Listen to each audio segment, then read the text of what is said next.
for me. afata iryo jambo He took the word aransomera and read for me. iravuga ngo iki What does the Bible say? yewe sinsoma I will not read, ariko wowe urasoma muri bibiliya yawe but you will read in your Imana Bible. mu ijuru iguhereza umugisha And may God bless iravuga you. ngo kuko igihe cyanyu cyashize The Bible says, for we have spent enough of ngo our past lifetime. kirakwiye We have spent enough of our lifetime gukora ibyo abapagani bakora in doing the will of the Gentiles. kugendera mu by'isoni nke We walked in lewdness, kugenda mu businzi no mu busambanyi lust, drunkenness, no gukora ibyo Imana idashaka reveries, drinking ndetse ngo parties, bakagira n'imana zabo z'ibishushanyo bahora basenga and abominable idolatries.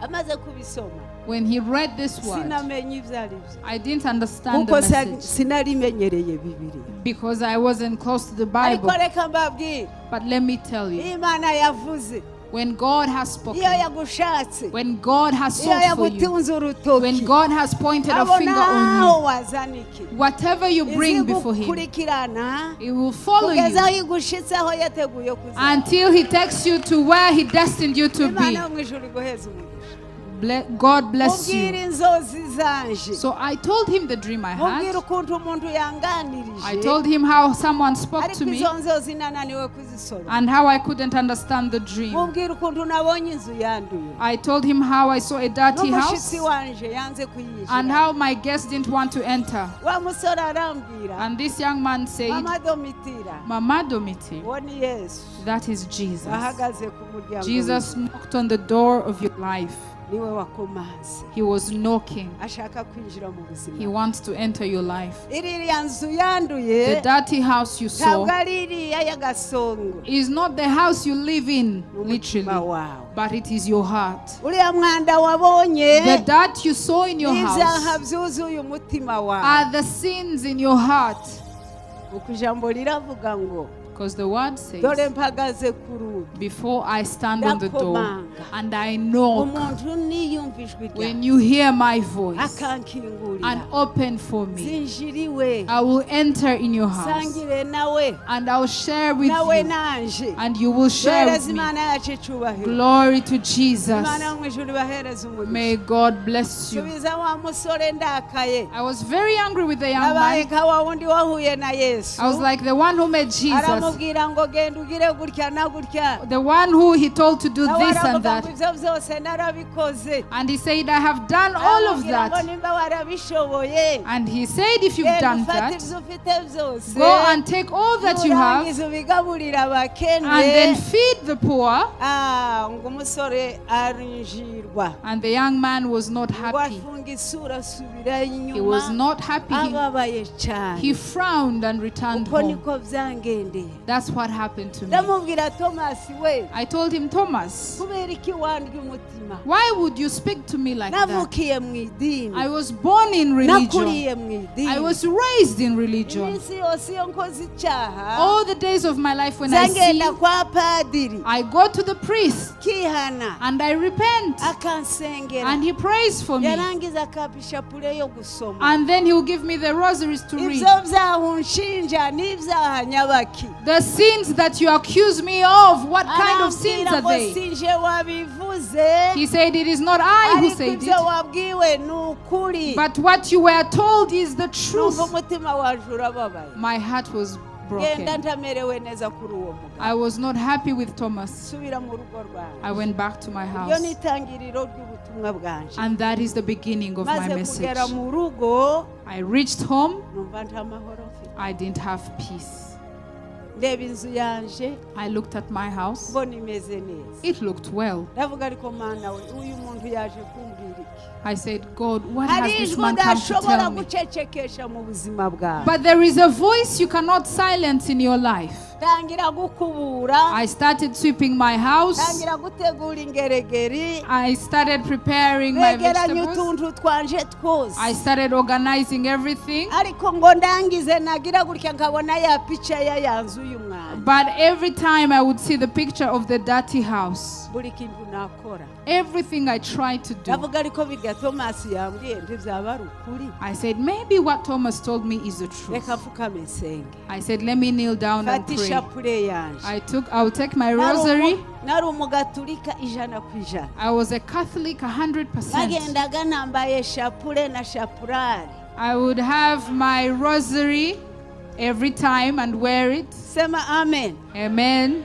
nigaga gatikisimo bikomeye cyane. And I studied the catechism uko nari narezwe mu nzu y'abatambyi b'itorero rya Gatolika. because I was raised in a house of believers in the Catholic religion. fata shapure ndayisoma. So I took my rosary and read Nisubiramo kabiri. and repeated it twice. Nisubiramo gatatu. I repeated it for 3 ariko nta times. kintu na kimwe cyahindutse mu buzima. But nothing changed in my heart. Ndasubira kuri rya jambo. I went back to the other word bambwiye that they had told me, igihe cyanyu cyashize kirakwiye.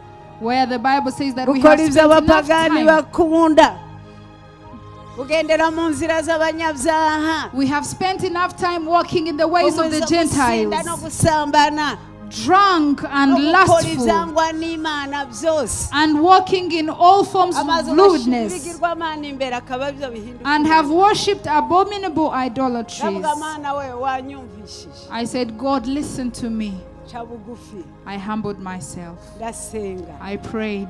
senga ibidashoboka. I prayed for the ariko ngeze impossibilities. imbere y'Imana ndarira. But then I got before God and I nibuka cried. ibyaha byanjye. I remembered my sins. umwuka w'Imana aramanukira. The Spirit of God came upon umwuka me. wera nyereka ko ndi umunyabyaha. The Holy Spirit showed me that I'm a umwuka sinner. w'Imana nyigisha gupfukama no kwihana. The Holy Spirit taught me how to kneel and repent. imbere y'Imana ndihana. I went before God and I nta muntu repented. wanyigishije kwihana. No one taught me how to nta repent. muntu wanyigishije gusenga. No one taught me how to pray. nasengaga na kusalimu Maria umejaliwa neema na nini na nini na nini. Nasengaga mvuga ishapure nambaza Bikira Maria. ariko maze guhura n'umwuka we. But when I met Jesus and the Holy Spirit, menya gusenga. I learned how to pray. kandi uwo munsi sinzawibara. And I'll never forget that day. Nenahuye n'umuntu merewe n'ibyaha aje uwo muntu ankoze anturiye mitwaro yose ninde uwo ni Yesu niwe ushobora gukiza umutima ankoze ndahinduka.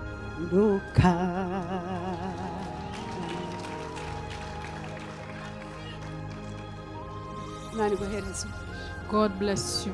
ubundi yaravuze ngo iteka nagendaga ndemerewe n'ibyaha. There is a singer who said, I used to move ikintu na kimwe cyashoboye heavy burden with sin and nothing could take away the burdens.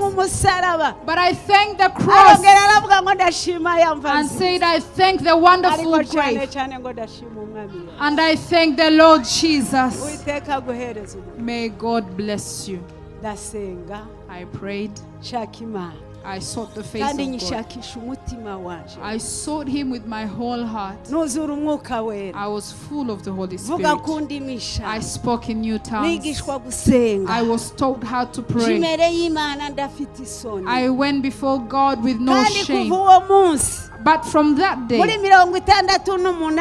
1968, I met God, and the voice that spoke to me, it has never changed. There was a man, the gentleman said that ever since I received the Holy Spirit today, I have never been confused. May God bless you, man of God. May God bless you.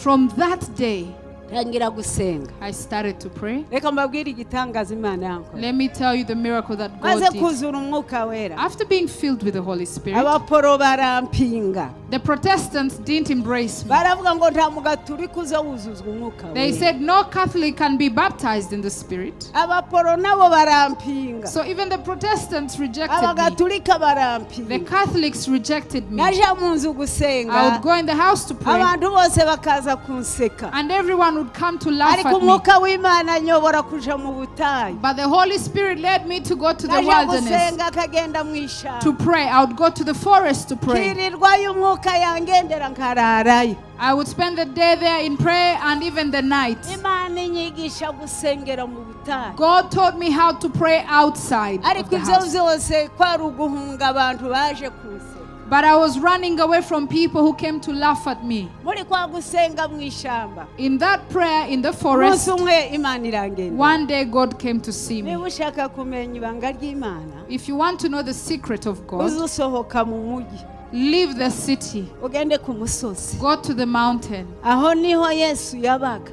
That's where Jesus was. kugira ngo ibitangaza bikoreke. For miracles to happen, yirirwaga mu bantu mu mugoroba agataha ku musozi. for miracles to happen, he would spend the day with people. In the evening, he would go to the mountain to pray. mose kugira ngo agire ubushuti n'Imana To have a friendship with Jesus. yabaga mu mahema.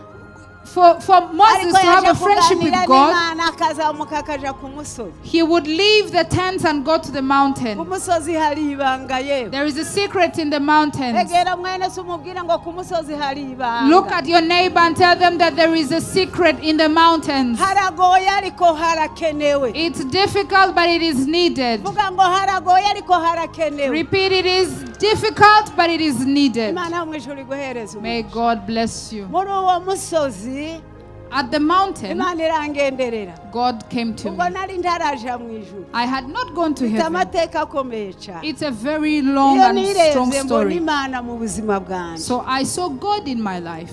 genda mu ishamba I went to the forest. iminsi ibiri 2 days. ntaye nsenga I was praying, ariko sinari nzi gusenga. but I didn't know how to pray. navugaga Mana umbabarire ibyaha byanje. I was just saying, God, forgive my sins, inzu yanjye izahinduke iyera. that my house may be holy. ariko sinavugaga inzu y'umutima. But I wasn't talking about the house navugaga of the ya heart, yindi nabonye mu nzozi. but the house I saw in the dreams. umunsi wa gatatu Imana On the irangenda. 3rd day, God came to me. uzutinda imbere y'Imana yewe. Tarry before sema God. amina. Amen. uzutinda imbere y'Imana. Tarry before Him. Imana iguhereze umugisha. May God bless mu you. mugoroba umwe mbaye nsenga. One evening when I was in mbona ko prayer, umuntu azahagarara imbere I yawe. saw someone stand before umuntu me. w'igitangaza. Very powerful, umuntu wera. very holy, udasa n'abazungu. who does not look white, udasa who n'abirabura. does not look like the ariko black umuntu people, wera de. but very white, very pure. mbere mbaza kumva ijwi ariko sinamenye ibyawe. I had a voice, but I couldn't recognize it. ngira ubwoba. I was scared. uwo muntu wayivuga ntamubona. This person that I couldn't kandi see akavuga ururimi ntumva. and spoke a language I didn't ndavuga ngiye understand. guhura n'ibyago. I said, woe unto me. reka nirukange ntahe. I said, let me go uwo home muntu atarangeraho. before this person comes to me. fata ibitenge byanje ndabikunja. I folded my garments ndavuga ngo reka nirukanke ngende mpunge. and I said, let me run. ngihaguruka gutya. As I stood, ngiye kunyura muri ka when I kayira. was going to go through the way, mbona nkubitanye n'umuzungu. I saw a man who looked white, umuntu ukomeye cyane. very strong. arambwira ngo itonde. And he said, wait kandi uhumure. and fear not. ndi umuntu nkawe. I am a man like you. nari ntarapfa. I hadn't died nari yet. ndi ukumeze. I was still nari in mu my flesh. masengesho sinari mu nzozi. I was not dreaming. I was coming kuko from nari prayer ngiye guhaguruka ngo nirukanke. because I wanted to run. nawe aba yanyitanze imbere. And he stood in front of me. arambaza ngo iyi minsi yose waje kugira. And he said, all these days, what have you come to ndavuga ngo do? naje gusenga ngo Imana imbabarire ibyaha byanjye. I said, I came to repent kandi ikubura inzu yanje. and that God may clean my umuntu house. arambwira ngo ibyo birakwiye. And this person said it is ariko icara hasi important, tuganire. but sit and let's talk. mbwira icyo ukeneye mu buzima bwawe. Tell me what you need in your hari life. igihe Imana ishobora kukubaza ukayoberwa icyo uvuga. Sometimes God can ask you and you Birasaba fail to ubwenge answer. buvuye mu ijuru. You require to have wisdom to know what to pray for. abavilajoise twaragowe cyane. People who are in the village tuza have tumenya suffered gutekereza kure. because we can't think ariko far. ibyo dukora tubiheshwa n'umwuka w'Imana. But it is by the Spirit of God that we do what we do. uwo muntu arambwira ngo ngaho tuganire. This person told me, sit, let's Sinari talk. mu nzozi. I was not dreaming. Sinari ndyamye. I was not asleep. Sinari nagiye mwiyereko. I was not in a vision. Nari imeze ukumeze. I could see him.